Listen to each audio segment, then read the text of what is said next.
पिताजी एक बात कहते थे कि व्यापारी के पास सिर्फ जबान है। अगर आपने जो जबान दी है कहीं, जो आपने अपनी बात कही है, जो आपने कमिटमेंट किया है, अगर आप उसको पूरा करेंगे तो आपको आगे बढ़ने का मौका मिलेगा। विश्व का व्यापार बहुत आगे बढ़ चुका है, तो उसके लिए हमें अंतर्राष्ट्रीय स्तर पर जाना चाहिए। 120 साल का इतिहास, रिकॉर्ड, उसको पहले इकट्ठा करना, एक सा करना, लाइन से लगाना, उसको व्यवस्थित करना और उसके बाद उसको डिजिटलाइज करना और उसको फिर एक नवीन व्यवस्थित रिकॉर्ड रूम बनाना, ये एक बड़ा काम था। मेरे स्वर्गीय पिताजी 2000 से 2003 तक Madhya Pradesh chamber of commerce and industry के अध्यक्ष रहे हैं। एक बात सीखी मैंने उनसे कि सच्चा सुख दूसरों की सहायता में है। 26 मई 1906 को शाम को 5 बजे अमृतसर बैंक में जो बैठक हुई थी, तब से लेके अभी तक उस बैठक से लेके आज दिनांक का पूरा रिकॉर्ड हमने डिजिटलाइज किया। लेकिन आज एक पेपर कटिंग काफ़ी सर्कुलेट हो रही है व्यापारियों में, जिसमें डिजिटलाइजेशन को इतना बड़ा काम नहीं बताया जा रहा। एकता का अभाव ही व्यापारियों और उद्योगपतियों की समस्या का मुख्य कारण है। आज लगभग 55 साल बाद भी हम वहीं खड़े हैं। फिक्की में मैंने एक चीज़ पाई कि जितने भारत सरकार के मंत्रालय हैं, लगभग उतने ही सेक्रेटरीट फिक्की में। तो भारत सरकार को भी कोई चीज़ की राय लेनी होती है, फिक्की से उनको मदद मिलेगी। ये फिर से उद्योग क्रांति आना प्रारंभ है। तो लगातार नए उद्योग की लैंड बुक होती जा रही है। कोई भी लैंड आती है तुरंत बुक होती है और लगातार नए उद्योग आना प्रारंभ हो गए हैं। कई हेड्स ऐसे हैं जहाँ हमारे खर्चे कम हुए हैं और हमारी इनकम बढ़ी है, और उसका नतीजा ये है कि हमारी जो FDRs थी लगभग दोगुनी हो गई है। इंडियन कंटेक्स्ट में इंटरनेशनल फेयर होते हैं, ऐसे हर फेयर में चैम्बर का पार्टिसिपेशन हो और उसका एक कैलेंडर बनाया जाए। Madhya Pradesh chamber of commerce and industries Gwalior के चुनाव होने जा रहे हैं। चुनाव 17 तारीख को हैं, लेकिन यहाँ जितने भी प्रत्याशी खड़े हुए हैं उन्होंने जनसंपर्क और जो भी कार्य हो सकते हैं चुनाव जीतने के लिए सब शुरू कर दिए हैं, अभियान में लगे हुए हैं। और इस समय हमारे साथ हैं मानसेवी सचिव पद प्रत्याशी दीपक अग्रवाल जी। मैं आपको बता दूं कि पिछला सफल कार्यकाल इनका 3 साल का रहा है। 3 साल इन्होंने काफी कुछ चैम्बर के हित में और व्यापारियों के हित में किया है। तो क्या कुछ इन्होंने किया है और क्या कुछ यदि इनको दोबारा मौका मिलता है तो अगले 3 साल में करेंगे, वो सब हम जानने की कोशिश करेंगे। दीपक अग्रवाल जी, आपका स्वागत है द इंग्लिश पोस्ट पर। बहुत बहुत धन्यवाद। और काफी व्यस्त शेड्यूल चल रहा है, दिन भर आप लगे हुए हैं, उसके बाद भी आपने समय निकाला, सबसे पहले तो हम भी आपको धन्यवाद देंगे। और सबसे पहले थोड़ा मुझे बताएं कि कैसे आपके अंदर ये एक जोश या जज्बा आया, क्योंकि देखिए एक व्यापारी तमाम है, लेकिन कई सारे व्यापारी थोड़ा सा अपने आप को चैम्बर या किसी भी पद से दूर रखने की कोशिश भी करते हैं, क्योंकि कहीं ना कहीं उनका खुद का व्यापार प्रभावित होता है। तो ऐसा क्या जुनून था, ऐसी क्या प्रेरणा थी कि आप चैम्बर के माध्यम से व्यापारियों की सेवा की फील्ड में उतरे? देखिए, मेरे स्वर्गीय पिताजी जी 2000 से 2003 तक Madhya Pradesh chamber of commerce and industry के अध्यक्ष रहे हैं। मैंने लगातार बहुत कुछ उनको कार्य करते हुए देखा। 1985 से 2020 तक उनको लगातार कार्य करते हुए देखा, काफ़ी कुछ सीखा। एक बात सीखी मैंने उनसे कि सच्चा सुख दूसरों की सहायता में है। जी। जब भी वो कोई दूसरे की सहायता करके आते थे तो उस दिन वो बड़े चैन से बैठते थे घर के अंदर। तो मुझे भी कहीं ना कहीं मैं पूछता था कि आपने दिन भर इतने पेन्स लिए, ऐसा किया, तो कहते नहीं, तुम समझोगे नहीं, जब किसी का सेवा करोगे तो उस कार्य के बाद आपको जीवन का अलग ही आनंद आएगा। तो यहाँ से मुझे मन में थी। 2015 में भी पिताजी ने एक बार मेरे से पूछा कि आप चैम्बर में आने में है इंटरेस्टेड हो क्या, तो मैं उस समय मैं कार्यकारिणी सदस्य था, लेकिन मैंने कहा चूंकि मैं व्यवसाय में बहुत ज़्यादा व्यस्त था, पारिवारिक जिम्मेदारी थी, बच्चे छोटे थे, तो उस समय मैंने कहा नहीं, मैं अभी तो मैं नहीं आ पाऊंगा, चूंकि मेरे को व्यवसाय में और पारिवारिक जिम्मेदारियाँ हैं, बच्चों का साथ है। तो इसलिए मैंने उस समय उनका जो उन्होंने मेरे से कहा तो मैंने स्वीकार नहीं किया। लेकिन उनके जाने के बाद कहीं ना कहीं लगा कि मैं एक बार प्रयास करना चाहिए उनके सपने को आगे। तो 2023 में जब चुनाव हुए, उसके लगभग 7-8 महीने पहले से मेरे मन में आया कि चैम्बर के अंदर आया जाए, पदाधिकारी बन के चैम्बर में आया जाए और सीधे मानसेवी सचिव के पद पर आया जाए। तो मैंने ये विषय व्हाइट हाउस के सीनियर मेहमान के बीच में रखा जी। तो शुरुआत में तो उन्हें लगा थोड़ा सा कि चैम्बर के पद पे आना ही अच्छी बात है, क्योंकि पहले में से कहते थे आने की, लेकिन सीधे मानसिक सचिव पद पे आने की बात कही। उन्होंने कहा कि वे सीधे क्यों आना है, तो फिर थोड़ा सा मैं चैम्बर के सदस्यों से लगातार मैंने 6 महीने तक ग्वालियर शहर के सभी व्यापारियों से, उद्योगपतियों से जा के संपर्क किया, उनसे अपनी बात कही, उनकी बात सुनी। और जब मैं निकला था सफर पे तो शायद मेरे पास एजेंडा बहुत कुछ नहीं था, लेकिन जब मैं 6 महीने घूमा, सभी सदस्यों के पास गया, लगभग मैं चैम्बर के 25% सदस्यों से 1-to-1 मिला और उनसे मैंने लंबी चर्चाएं की जी। तो जो विजन उन्होंने दिया उन चर्चाओं में, उसको मैंने मानसिक रूप से तैयार हुआ कि वो मेरा एजेंडा रहेगा, और उसी एजेंडे के साथ मैं 2023 के चुनाव में आया। काफ़ी संघर्ष के बाद व्हाइट हाउस ने मुझे मानसिक सचिव पद का उम्मीदवार बनाया, और चुनाव भी एक बहुत ही संघर्षपूर्ण चुनाव रहा। जब लेकिन चैम्बर निर्वाचन 2023 में सफलता मिली, तो उसके बाद चैम्बर में कार्य करने का मौका मिला। तो देखिए, ये पूरा इनका लंबा सफर था, और सबसे अच्छी पॉइंट मुझे जो आपका लगा कि आपका खुद का बनाया हुआ कोई एजेंडा नहीं था। व्यापारियों से चर्चा करके जो बिंदु निकले उस पर आपने अपना एजेंडा बनाया, उसमें आप कार्य करने में जुट गए। और एक पिताजी का सपना था, पिताजी की प्रेरणा थी कि पिताजी को किस तरीके से आपने चैम्बर के माध्यम से व्यापारियों का एक जो सेवा होती है व्यापारियों की, वो करते हुए देखा। तो लंबा कार्यकाल हुआ, संघर्ष हुआ, 6 महीने आपने प्रयास किया, उसके बाद आपको टिकट भी मिला और आप जीते भी। ऐसे क्या काम आपने व्यापारी हित में ग्वालियर के व्यवसाय को बढ़ाने के लिए किए या चैम्बर के हित में किए, जो आप दर्शकों को और व्यापारी भाइयों को बताना चाहेंगे? देखिए, मैं एक बात कहना चाहूँगा। जब मैं 6 महीने तक मैंने चैम्बर के 25% सदस्यों से 1-to-1 संपर्क किया, तो एक बात उन्होंने कहा कि आपके पास समय कैसे दे कुछ दोगे, क्योंकि सबसे महत्वपूर्ण चीज है समय देना। तो मेरे मुंह से एक ही बात निकलती थी कि साहब चिंता ना करें, मैं पूरा समय दूंगा। मैं पूरा समय चैम्बर को और ग्वालियर के व्यापार एवं उद्योग जगत को दूंगा। उसके लिए मुझे कुछ भी कंप्रोमाइज करना पड़े, मुझे परिवार से, बच्चों से, व्यापार से कंप्रोमाइज करना पड़े, मैं करूंगा। तो जब चैम्बर में गया तो मैंने डे 1 से ज्वाइन करने के बाद में जब कार्यभार ग्रहण किया, तो मैंने डे 1 से विचार किया कि यार दीपक, एक काम करो तुम। अब पिताजी एक बात कहते थे कि व्यापारी के पास सिर्फ जबान है। अगर आपने जो जबान दी है, कहीं जो आपने अपनी बात कही है, जो आपने कमिटमेंट किया है, अगर आप उसको पूरा करेंगे तो आपको आगे बढ़ने का मौका मिलेगा। और अगर हम जबान अपनी पूरी नहीं कर पाए, हम अपने कमिटमेंट्स को फुलफिल नहीं कर पाए, तो फिर हमारा व्यापार ही होना बेकार है जी। तो उसको मैंने फॉलो करते हुए सबसे पहली चीज, मैंने पूरा समय देना प्रारंभ किया।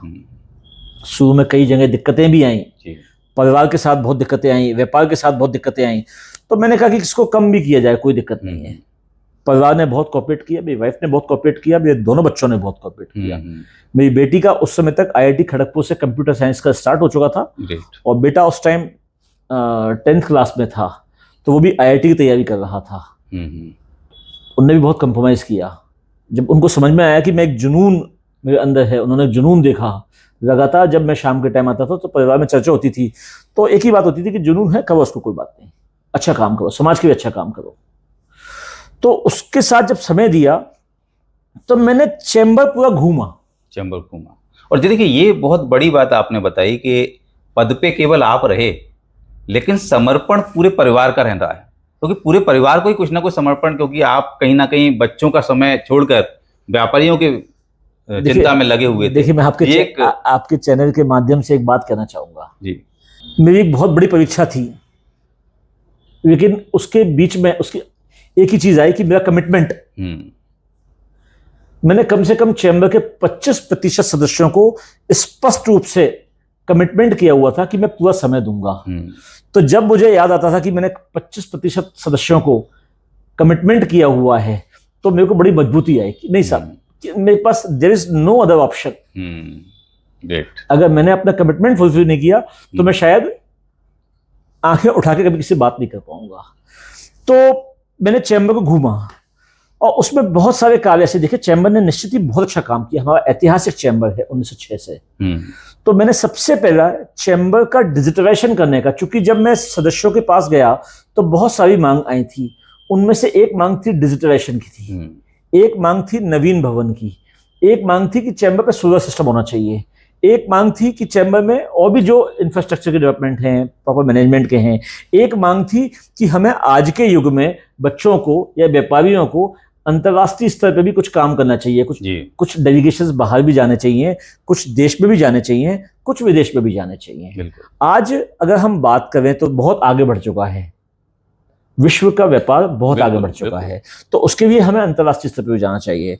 तो जब इस संस्था में घूमा तो फिर उसके बाद डिजिटलाइजेशन का काम स्टार्ट किया, और इस कार्य में मुझे चैम्बर के सभी पदाधिकारियों का, सभी कार्यकारिणी समिति सदस्यों का, सभी सदस्यों का, बहुत सारे हमारे वेंडर्स का, हमारे इसमें कार्य में हमें चैम्बर के सचिवालय के समस्त स्टाफ का पूरा सहयोग, बहुत सहयोग मिला। एक बहुत मुश्किल काम था। देखिए 120 साल का इतिहास, रिकॉर्ड, उसको पहले इकट्ठा करना, एक सा करना, लाइन से लगाना, उसको व्यवस्थित करना, और उसके बाद उसको डिजिटलाइज करना, और उसको फिर एक नवीन व्यवस्थित रिकॉर्ड रूम बनाना, ये एक बड़ा काम था।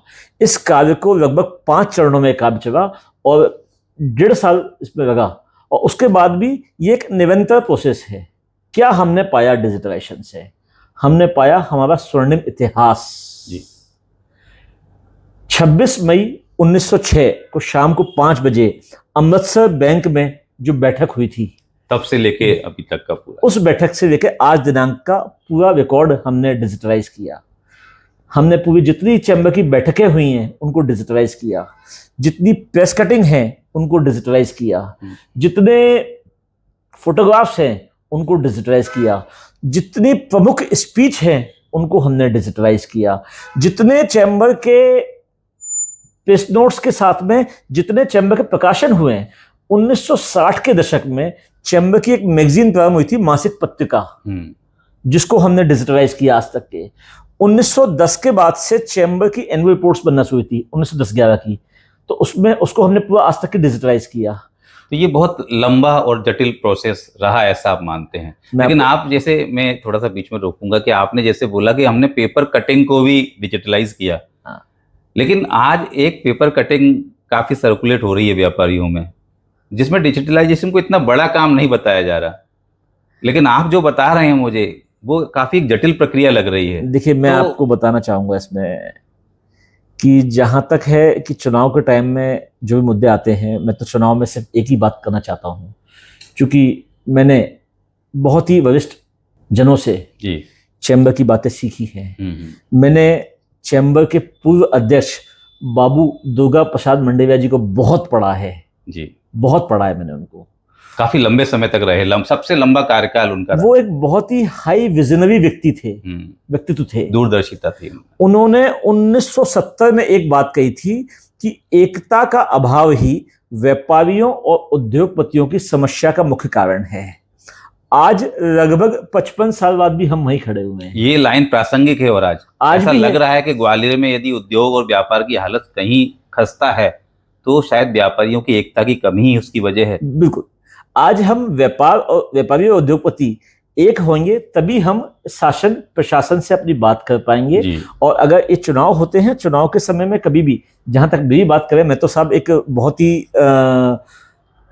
पॉजिटिव एटीट्यूड के साथ चलने वाला व्यक्ति हूँ। मैंने कभी आज तक, चूंकि मेरे पिताजी का भी मैंने देखा, मेरे पिताजी ने बहुत चुनाव लड़े, मेरे पिताजी ने भी, लेकिन उन्होंने हमेशा चुनाव में जिस व्यक्ति से उनका चुनाव होता था उसको दोस्त बना के रखा, और चुनाव के दूसरे दिन से उन्होंने दोस्ती निभाई। और जहाँ तक मैं अपनी बात करूँ, जहाँ तक मैंने भी एक चुनाव लड़ा है 2023 में, जो मेरा चुनाव जिनसे लड़ा था मैंने, आदरणीय श्री जगदीश मित्तर जी, वो चुनाव के पहले भी मेरे दोस्त थे, चुनाव के दौरान भी मेरे दोस्त थे, और चुनाव के रिजल्ट आने के बाद सबसे पहले मैं उनसे मिला और हमने 2 घंटे तक चर्चा की। और उसी दिन से आज तक कोई हफ्ता नहीं जाता है कि जिसमें हम दोनों 15 मिनट बात नहीं करते हैं। देखिए यही चैम्बर की खूबसूरती है। मैं आपको, मेरे जितने भी पॉडकास्ट हैं, सभी व्यापारी भाई देख रहे होंगे कि इस चुनाव की खूबसूरती यही है कि दो अलग अलग हाउस हैं, व्हाइट हाउस है, क्रिएटिव हाउस है।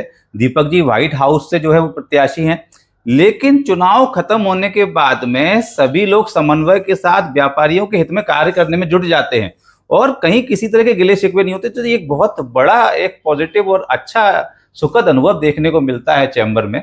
अच्छा ये बताएं मुझे कि जिस तरीके से आपने अभी बताया कि भाई डेलीगेशन विदेश में जाना चाहिए क्योंकि वैश्विक स्तर पर व्यापार बहुत आगे चला गया है, उसमें बहुत बदलाव हुए हैं।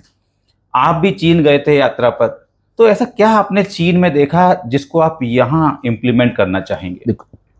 देखिए, जहां तक मैं चाइना के डेलीगेशन चाइना प्लास 2025 चैम्बर के 6 सदस्यों ने अटेंड किया था, उसमें मैं भी साथ में था।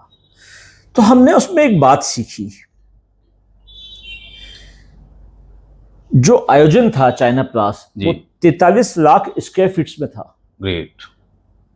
उस आयोजन में एक टाइम टेबल था, वो सुबह 9 बजे प्रारंभ होता था और शाम को 6 बजे क्लोज होता था। 2 मिनट भी इधर उधर नहीं। 2 मिनट इधर नहीं।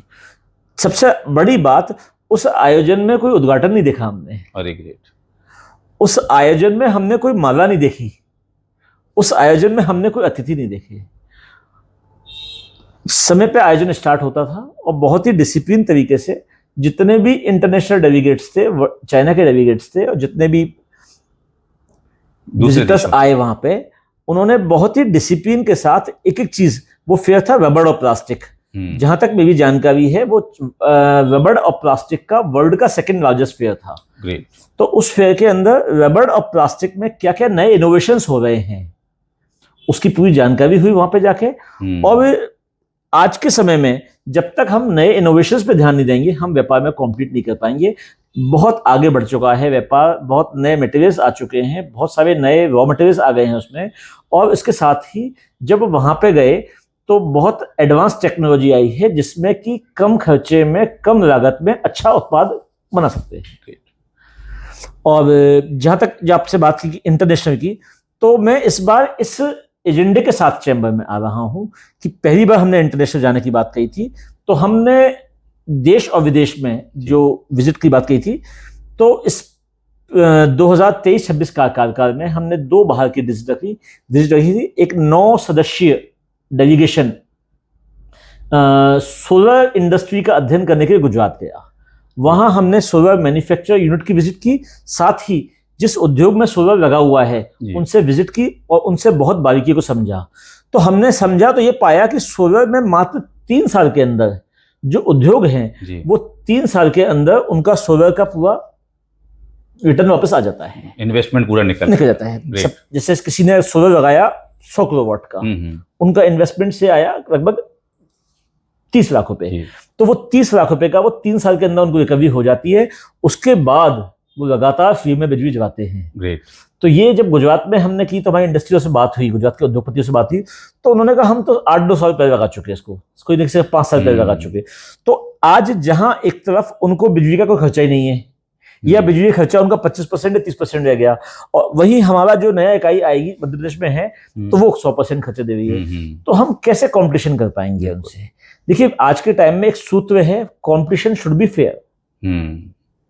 एक को तो लागत आई नहीं रही है बिजली की, एक को लागत पूरी आ रही है, तो उसको जाके हमने प्रोडक्ट कॉस्ट भी कम हो गई वहां। हालांकि उसके पहले से ही हमने सोलर फेयर यहाँ पे स्टार्ट किए थे और उसके बाद भी सोलर फेयर चल रहे हैं, चैम्बर में हमने लगाए, और ग्वालियर के व्यापारियों को, उद्योगपतियों को लगातार फायदा मिला। रेसिडेंशियल भी घर पे लोगों ने सोलर लगाए और उद्योग में भी लगातार सोलर लग रहे हैं। तो जिस तरीके से आपने चाइना में देखा, रबर पर, प्लास्टिक पर इतने सारे वहां पर नई टेक्नोलॉजीज थी, तो क्या कुछ संभावनाएं हैं कि ग्वालियर में भी कुछ व्यापारी, क्योंकि उद्योग, ग्वालियर का आपने देखा एक समय उद्योग नगरी हुआ करती थी और आज तो आप समझ रहे हैं कि उद्योग ज्यादा से ज्यादा बंद ही हो गए हैं, तो क्या वहां से कुछ नई टेक्निक सीखकर अपन यहाँ पर उद्योगों का विकास बिल्कुल लगा सकते हैं? बिल्कुल। इस कार्यकाल में हमने जो नया, मैं जो बात कर रहा हूँ, जहाँ लोगों से मिल रहे हैं लगातार, तो एक बात आ रही है कि जब हम चाइना गए तो उसमें आज काफी युवाओं का इंटरेस्ट है। आज हम मोरेना गए थे तो वहाँ के भी लोगों, उद्योगपतियों ने कहा कि आप जब भी कोई इंटरनेशनल डेलीगेशन जाए तो हम लोग जरूर जाएंगे। तो जैसे वर्ल्ड के, तो मैंने एक चीज इस एजेंडे के साथ में इस बार आ रहा हूँ कि जितने वर्ल्ड के फेयर्स हैं जो कि इंडियन कंटेक्स्ट में, जहां से इंडिया को फायदा हो, तो ऐसा फेयर नहीं कि हम बाहर जाएं और हिंदुस्तान में फायदा नहीं हो उससे। जिस फेयर से हिंदुस्तान में फायदा होगा, ऐसे हर फेयर में Madhya Pradesh chamber of commerce and industry का डेलीगेशन जाएगा और प्रयास है कि जो पहले 6 मेंबर्स गए थे अब कम से कम 20, 30 और 40 मेंबर्स यहाँ से जाएंगे और हम मेंबर्स को उसमें एक बहुत ही अच्छा डेलीगेशन के साथ में साधन उपलब्ध करवाएंगे और आने वाले समय में उसका फायदा ग्वालियर को निश्चित मिलेगा। अच्छा देखिए, क्योंकि यदि डेलीगेशन जाते हो विदेश से टेक्निक लाते हैं, लेकिन आज हम देखें हमारे ग्वालियर के ही नए लड़के, नए युवा, काफी सारे आइडियाज हैं उनके पास, काफी सारे स्टार्टअप्स हैं, लेकिन कई सारे युवा पलायन कर रहे हैं, बाहर जाकर काम करना ज्यादा पसंद कर रहे हैं।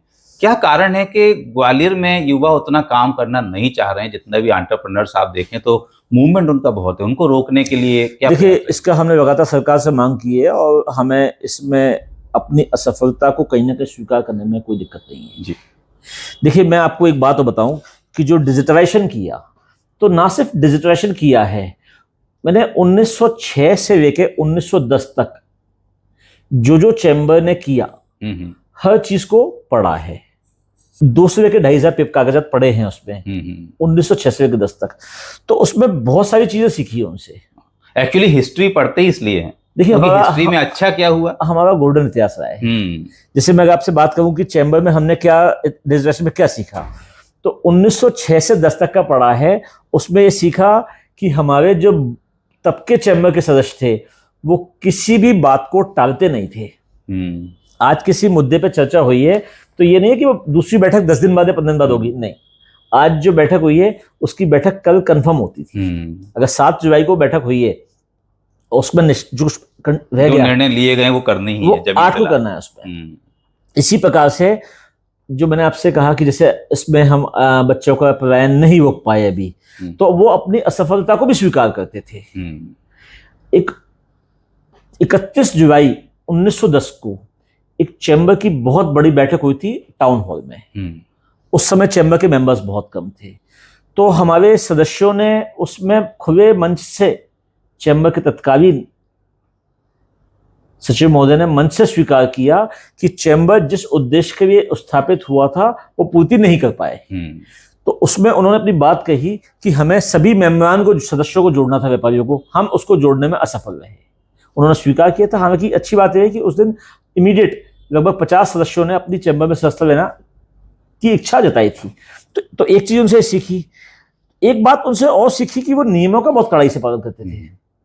1906 से 10 जैसे उन्होंने जैसे स्वीकार किया इस चीज को, तो आप भी अभी स्वीकार कर रहे हैं कि भी युवाओं का पलायन है। देखिए, इसमें जहां तक बात है, अगर हम बात करें हिंदुस्तान की, तो आज भी कहीं ना कहीं प्रादेशिक और क्षेत्रीय असंतुलन के दौर से हिंदुस्तान गुजर रहा है। अगर हम बात करें आईटी सेक्टर की, तो पूरे कुछ चुनिंदा शहर हैं कि जहां पे बेंगलोर, हैदराबाद, पूना, गुड़गांव, तो पूरा का पूरा आईटी सेक्टर वहां पे शिफ्ट हो गया है। तो इसमें हमारी लगातार मांग रही है। इसमें मैंने फिक्की के माध्यम से भी इस बात को उठाने का प्रयास किया है। मैंने प्रदेश सरकार के भी लगभग सभी, बिल्कुल फिक्की का नाम लिया क्योंकि फिक्की के राष्ट्रीय कार्यकारिणी में भी आप सदस्य बने हैं, एक बड़ी उपलब्धि है। तो किस तरीके से वहां तक पहुंचे, और अब यदि फिक्की के राष्ट्रीय कार्यकारिणी में हैं तो ग्वालियर के व्यापार और उद्योगों को बढ़ाने के लिए आप कैसे वहां से प्रयास कर सकते हैं? देखिए, जहां तक फिक्की की बात करें तो जब मैं चैम्बर में मानसिक सचिव के रूप में आया था, तो चूंकि चैम्बर फिक्की का सदस्य है, तो मैं चैम्बर में कार्यभार ग्रहण करने के लगभग 5 महीने बाद मैं एक दिन फिक्की गया और मैंने फिक्की में जाके फिक्की का अध्ययन करने का प्रयास किया कि फिक्की में क्या क्या होता है, क्या उनकी वर्किंग है। तो वहां जब उनकी वर्किंग देखी, मैं एक दिन फुल डे के फिक्की गया और लगभग 7 घंटे का फिक्की में रहा। मैंने 20 से अधिक डिपार्टमेंट से फिक्की के 1-to-1 मीटिंग की। तो फिक्की में मैंने एक चीज पाई कि जितने भारत सरकार के मंत्रालय हैं लगभग उतने ही सेक्रेटरीट फिक्की में हैं। तो भारत सरकार को भी कोई चीज की राय लेनी होती है तो फिक्की से उनको मदद मिलती है। तो जब पॉलिसी मेकिंग में वो पूरा पार्टिसिपेशन, उसके बाद लगातार मैंने फिक्की से सभी उनका सेक्रेटरी जनरल से रिक्वेस्ट किया कि आप ग्वालियर चैम्बर को अधिक से अधिक स्थान दें। तो उसके बाद जितने भी एनुअल कन्वेंशन होते हैं तो हमेशा से पहले से जाते रहे हैं, लगभग पिछले 50 साल से चैम्बर का डेलीगेशन जाता रहा है। तो इस हर डेलीगेशन में पार्टिसिपेट किया। उसके बाद फिक्की के अनेकों आयोजनों में पार्टिसिपेट किया। तो इस बार मैंने फिक्की में एग्जीक्यूटिव मेंबर के इलेक्शन के लिए फॉर्म भरा था, लेकिन किसी कारण से मुझे फॉर्म वापस लेना पड़ा। तो उसके बाद फिक्की के राष्ट्रीय अध्यक्ष श्री अनंत गोयनका जी, जो कि आरपीजी ग्रुप के हैं, जी। उन्होंने मुझे एक ईमेल के माध्यम से सूचना दी कि आपको फिक्की की राष्ट्रीय कार्यकारिणी में प्रेसिडेंट कोटे से कॉप्ट किया जाता है। ये एक बहुत ही ग्वालियर के लिए भी एक गौरव की बात है कि किसी व्यापारी को चुना। ये ग्वालियर अंचल के लिए बहुत ही बड़े गौरव की बात है कि फिक्की के राष्ट्रीय अध्यक्ष श्री अनंत गोयनका जी ने एक व्यापारी को, ग्वालियर के एक युवा को फिक्की की राष्ट्रीय कार्यकारिणी में चुना। उसका लाभ कैसे मिलेगा ग्वालियर को? उसका लाभ ग्वालियर से ऐसे मिलेगा कि आने वाले समय में अब हमारा फिक्की से जुड़ा हुआ, जब फिक्की की जितनी भी कार्यकारिणी की बैठकें हैं उसमें मैं पार्टिसिपेट किया। अभी हमने एक फिक्की में, जैसे आज ग्वालियर का युवा जब भी कोई बाहर का ट्रेड करता है तो कहीं ना कहीं उसको आवश्यकता पड़ती है बड़े चैम्बर्स की। फिक्की हिंदुस्तान का सबसे बड़ा चैम्बर है। जब यहाँ के युवा कोई व्यापार करते हैं, किसी भी डिपार्टमेंट में किसी भी प्रकार की कोई दिक्कत आती है तो उसके फिक्की बैठा हुआ है। उनको हर प्रकार की नॉलेज है। भारत सरकार के प्रत्येक मंत्रालय के सिस्टम में वहाँ सेक्रेटरिएट है। आप किसी भी मेंबर को कोई दिक्कत आएगी तो उसमें हम फिक्की से कोऑर्डिनेट करते हैं और हमारा मेंबर वहाँ पे जाके उनसे बात करे, उनसे वहाँ उसको पूरी हेल्प वहाँ से फिक्की से मिलेगी। और जहाँ तक करें, हमने अभी एक मुद्दा फिक्की में उठाया है कि पेट्रोल और डीजल के रेट मध्य प्रदेश में ज्यादा हैं पड़ोसी राज्यों से। तो ये बहुत बड़ा एक विषय है। तो इसको मैं आपको जानकारी देना चाहूंगा कि जो फिक्की की राष्ट्रीय कार्यकारिणी, जो फिक्की की एनुअल कन्वेंशन होती है, तो उसमें फिक्की के द्वारा कुछ रेजोल्यूशन पास किए जाते हैं। तो मेरी नॉलेज में, मैंने तो ऐसा पहले कभी नहीं देखा, तो जो Madhya Pradesh chamber of commerce and industry हमारे ग्वालियर से, हमने एक रेजोल्यूशन बना के भेजा फिक्की में कि पेट्रोल और डीजल को जीएसटी के एम्बिट में लाया जाए, इसको जीएसटी में लाया जाए, जिससे पूरे हिंदुस्तान में इसके एक रेट हो। तो फिक्की ने इस रेजोल्यूशन को पास किया है और फिक्की भी इस पे काम करेगा। जो फिक्की की एनुअल रिपोर्ट आती है उसमें उन्होंने मेंशन किया हुआ है कि पेट्रोल और डीजल को जीएसटी के एम्बिट में लाया जाए। और जब इस जो रेजोल्यूशन पास किया है फिक्की ने, उस रेजोल्यूशन में लिखा हुआ है नीचे, resolution send by Madhya Pradesh chamber of commerce and industry Gwalior. ये एक बहुत बड़ी उपलब्धि हो जाएगी, क्योंकि चलो वहां तक पहुंचा और फिक्की ने पास तो किया है, और फिक्की यदि कन्विंस कर पाए और दबाव डाल पाए तो हो सकता है कि सरकार इस निर्णय को, इस प्रयास को, इस सुझाव को मान ले। बड़ा मुद्दा है। हाँ। ये बड़ा मुद्दा है। अच्छा, क्योंकि देखिए आपने पूरे इतिहास की बात करी, चैम्बर का एक स्वर्णिम इतिहास रहा, ग्वालियर उद्योग जगत का भी एक स्वर्णिम इतिहास रहा। बिरला इंडस्ट्रीज कहें, एमपी हॉटलाइन कहें, एमपी आयरन कहें, ये काफ़ी सारे इंडस्ट्रीज बंद हुए। धीरे धीरे उद्योग जो है वो सिकुड़ता जा रहा है। कहीं चैम्बर फेल हो गया। पिछला जो चैम्बर 10, 15, 20 साल, 25 साल की बात करें, क्योंकि 90 से पहले तक तो हालात बहुत अच्छे थे उद्योगों के, तो कहीं चैम्बर असफल हुआ? क्या कारण रहे कि उद्योग खत्म होते गए धीरे धीरे? देखिए, जहां तक उद्योग की बात करें तो मुझे ऐसा लग रहा है कि फिर से उद्योग क्रांति आना प्रारंभ हो गई है। जी, मैं आपसे भी आग्रह करना चाहूंगा कि आप एक बार जितने भी औद्योगिक क्षेत्र हैं वहां जाके देखिए, अध्ययन कीजिए। तो अब वो वहां लैंड खाली नहीं है। वहाँ लगातार नए उद्योग की लैंड बुक होती जा रही है। कोई भी लैंड आती है तुरंत बुक होती है और लगातार नए उद्योग आना प्रारंभ हो गए हैं। और धीरे धीरे हमें उम्मीद है कि आने वाले समय में ग्वालियर एक फिर से उद्योग नगरी के रूप में स्थापित होगा। और जितने भी आसपास के उद्योग क्षेत्र हैं वहाँ हर जगह लैंड की कमी है और हर जगह कुछ ना कुछ एक्सपेंशन चल रहे हैं उद्योग के अंदर। तो देखिए, ये एक सुखद खबर है, क्योंकि फिक्की का भी सहयोग मिल जाएगा जैसा आप बोल रहे हैं। तो उद्योग नगरी जो ग्वालियर थी उसकी पहचान वापस एक उद्योग नगरी के रूप में आएगी। उद्योगों का विकास पिछले कुछ समय से हो रहा है, जो आगे और बेहतर होगा। अच्छा, जैसे गवर्नमेंट जो है जगह जगह पर समिट लगाती है, इन्वेस्टर मीट्स किए, सब चीज़ें हुई। अपन ने देखा कि इन्वेस्टर मीट्स में ग्वालियर में भी काफ़ी सारे MOUs हुए, सालों गुजर गए, लेकिन ज़मीन पे कुछ भी नहीं आया। क्या वजह रही? आपकी इस बात से सहमत हूँ मैं। जो रीजनल इंडस्ट्री कॉन्क्लेव हुआ अभी इस काल में भी हुआ है, ग्लोबल इन्वेस्टमेंट समिट भी हुआ जिसमें प्रधानमंत्री जी भी आए, तो उसके अभी तक बहुत बड़े रिजल्ट्स नहीं आए हैं। लेकिन जब जब उनसे चर्चा हो रही है कि जो बड़े उद्योग, जैसे अडानी जी ने भी ग्वालियर अंचल में इन्वेस्टमेंट करने का MOUs तक हुए, सोचा केवल, लेकिन जमीन पे नहीं आया। हमें थोड़ा सा इसमें इंतजार करना चाहिए इस बार, क्योंकि जो अडानी जी ने जो ग्वालियर अंचल में शिपी में एक प्लांट लगाने की बात कही है, तो कहीं ना कहीं इसका अच्छे रिजल्ट आएंगे।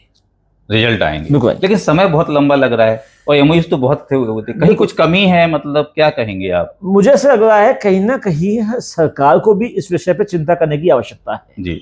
हालांकि हमारी एक मांग थी कि जो इंडस्ट्री पे जो MSME प्रोत्साहन नीति के अंतर्गत सब्सिडी आती है जी। चैम्बर ने मांग की थी, 2023 के बजट में भी की थी, 2024 के बजट में भी की थी। वो सब्सिडी लगभग 1.5 साल 2 साल वेट चल रही थी, लेकिन अब बहुत अच्छी बात है कि अब वो सब्सिडी लाइन अप है और 31 मार्च 2026 तक जो सब्सिडी पेंडिंग थी लगभग सभी मिल चुकी है। तो सब्सिडी भी जितनी भी एमएसएमई क्षेत्र में पेंडिंग थी वो भी सबको मिल चुकी है। तो इस तरह का यदि प्रयास रहेगा तो निश्चित ही उद्योगपतियों को, छोटे जो इंडस्ट्री लगा रहे हैं उन व्यापारियों को लाभ मिलेगा। पिछले 3 साल के कार्यकाल में और क्या क्या उपलब्धियां आपकी रही? देखिए, चैम्बर के द्वारा बहुत सारे ऐसे कार्य किए जाते हैं कि जो समस्या आती है, बड़ी हो जाती है, उसके पहले ही सॉल्व कर दिया जाता है। जैसे मैं आपको जानकारी दूं, नेशनल बिल्डिंग कोड के तहत मध्य प्रदेश के बहुत सारी बिल्डिंगों पे, बहुत सारे उद्योग पे एक बहुत बड़ी पेनल्टी लग गई थी। दिसंबर 2022 में सरकार ने एक नोटिफिकेशन निकाला जो कि जिसके अनुसार फरवरी 2023 से 500 रुपये पर डे की पेनल्टी थी फायर एनओसी नहीं लेने पे, और ये लगभग 10,000 से अधिक इकाइयों पे मध्य प्रदेश में लग गई थी। और उसके 1 साल बाद फरवरी 2024 से वो 1,000 पर डे की हो गई। तो लगभग 4-4 लाख रुपए पेनल्टी कई इकाइयों पे हो गई। हुई। ग्वालियर में शायद ही कोई ऐसी इकाई हो जिस पे पेनल्टी नहीं लगी थी। लाखों में होगी, मतलब ग्वालियर में सब मिलाकर करोड़ों में, मतलब हाँ, अमाउंट का तो बहुत बड़ा अमाउंट था वो। तो 4-4 लाख पेनल्टी लग गई थी और 1,000 पर डे पेनल्टी बढ़ना शुरू हो गई थी। चूंकि प्रदेश का विषय था, हमने इसमें federation of Madhya Pradesh chamber of commerce and industry Bhopal से संपर्क किया। उन्होंने तुरंत इसके लिए उप मुख्यमंत्री जी से, नगरीय निकाय मंत्री जी से बैठक तय की। उसमें मेरे को भी जाने का मौका मिला। तो पूरे प्रदेश के चैम्बर से एक सदस्य उसमें शामिल हुआ, ग्वालियर से उसमें मुझे जाने का शामिल हुआ। और चूंकि इस विषय का अध्ययन थोड़ा सा मुझे था इस विषय का, तो जब माननीय कैलाश विजयवर्गीय जी नगरीय निकाय मंत्री जी को विषय समझाने का मौका आया, तो मैंने 30 मिनट तक अपनी बात उनको समझाई कि अगर आप, और उसमें समझ में आई उनको, और फेडरेशन के अध्यक्ष श्री राधाशरण गोस्वामी जी ने भी अपनी बात समझाई। उनके नेतृत्व में हम लोग गए थे उसमें डेलीगेशन में। उस डेलीगेशन का नेतृत्व federation of Madhya Pradesh chamber of commerce and industry के अध्यक्ष श्री आर.एस. गोस्वामी जी के द्वारा किया गया था। और उसमें समझाई, और उन्होंने उस बैठक के दौरान ही पेनल्टी कैसे माफ हो इसकी तैयारी शुरू कर दी थी। बहुत बढ़िया। उन्होंने तुरंत हमें नगरीय निकाय आयुक्त से मिलने का समय निर्धारित किया। हम लोग गए वहाँ, हमारी 2 घंटे तक मीटिंग चली। हमने उनको रास्ता बताया और उसके बाद शाम के समय उन्होंने हमें आश्वासन दे दिया कि ये पेनल्टी अब माफ होगी, समय चाहिए। और 2 या 3 महीने के अंदर पेनल्टी माफ हो गई। आप खुद अंदाजा लगाइए कि 4-4 लाख की पेनल्टी लग गई थी और 1,000 पर डे बढ़ रही थी। व्यापारियों के लिए तो एक बहुत बड़ा, और ये नेशनल बिल्डिंग कोड के तहत था। तो इसमें इतनी बड़ी राहत दिलाई, तो आप इसको खुद समझ सकते हैं। अगर वो पेनल्टी नहीं हटी होती तो आज लगभग 8-9 लाख रुपए पेनल्टी हर इकाई के ऊपर व्यापारियों को करना पड़ा। वैसे ही उद्योगों का हालत अच्छी नहीं है, सभी उद्योग और फिर इतना पेनल्टी देना पड़ा। पेनल्टी थी। तो ये इकाई federation of Madhya Pradesh chamber of commerce and industry के नेतृत्व में ग्वालियर के चैम्बर ने इसको मिलकर सॉल्व कराया। हमने 16 फेयर आयोजित किए। इसके साथ ही अगर हम चैम्बर की इंटरनल बात करें तो हमने इस बार चैम्बर के में भी एक वाटर हार्वेस्टिंग सिस्टम लगाया है। बारिश के दौरान चैम्बर में बहुत बड़ा पानी की सेविंग होती है और वाटर हार्वेस्टिंग से होता है। दूसरी चीज़, जब हम सोलर पैनल की बात करें तो चैम्बर ने भी अपने भवन में सोलर पैनल 31 किलोवाट का सोलर सिस्टम लगवाया है। और उस पैनल के माध्यम से चैम्बर के बिजली के बिलों में लगभग 51 से लेकर 53% की कटौती हो गई है। जो बिजली का बिल हमारा आ रहा था, अब 51 से लेकर 53% तक वो बिल कम हो चुका है। एक और बात करें, इस कार्यकाल में हमने चैम्बर की आर्थिक स्थिति को भी बहुत सरल बनाया है। हमारे खर्चे कम हुए हैं। कई हेड्स ऐसे हैं जहाँ हमारे खर्चे कम हुए हैं और हमारी इनकम बढ़ी है, और उसका नतीजा ये है कि हमारी जो एफडीआर्स थी लगभग दोगुनी हो गई है। ये बहुत बड़ी बात है कि एफडीआर भी आपने 3 साल के कार्यकाल में दुगनी कर दी, और पर्यावरण की भी रक्षा कर रहे हैं, क्योंकि जिस तरीके से आपने बताया सोलर प्लांट लगा दिए तो बिजली की भी बचत हो रही है, पर्यावरण का संरक्षण हो रहा है, वाटर हार्वेस्टिंग के थ्रू पानी की भी बचत कर रहे हैं। तो ये सब पूरे कार्यकाल रहे। और यदि आप फिर से चुने जाते हैं, अगला 3 साल का मौका आपको फिर मिलता है, तो क्या योजनाएं हैं, ऐसा क्या लग रहा है आपको कि ये काम और छूट गए और मुझे अगले 3 साल में पूरे करने हैं? देखिए, मैं आपसे एक बात कहना चाहूंगा आपके चैनल के माध्यम से, कुछ भी असंभव नहीं है जी। जब मैं 3 साल का कार्यकाल हुआ, अब लगभग 3.5 साल हो जाएंगे उसको, जब पूरा समय दिया, तो अब कुछ भी असंभव नहीं है। और मेरा एक ही ध्येय वाक्य है, जो कहा है वो किया है, जो कहूंगा वो करूंगा।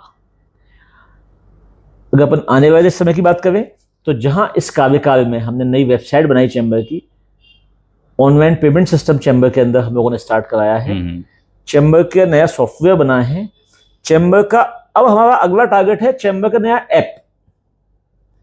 जैसे मोबाइल में व्हाट्सएप होता है, तो मैं आपके चैनल के माध्यम से बताना चाहूंगा कि मेरा अगला सपना है कि ग्वालियर के हर व्यापारी के अंदर, जैसे मोबाइल में व्हाट्सएप है, एक चैम्बर ऐप भी हो।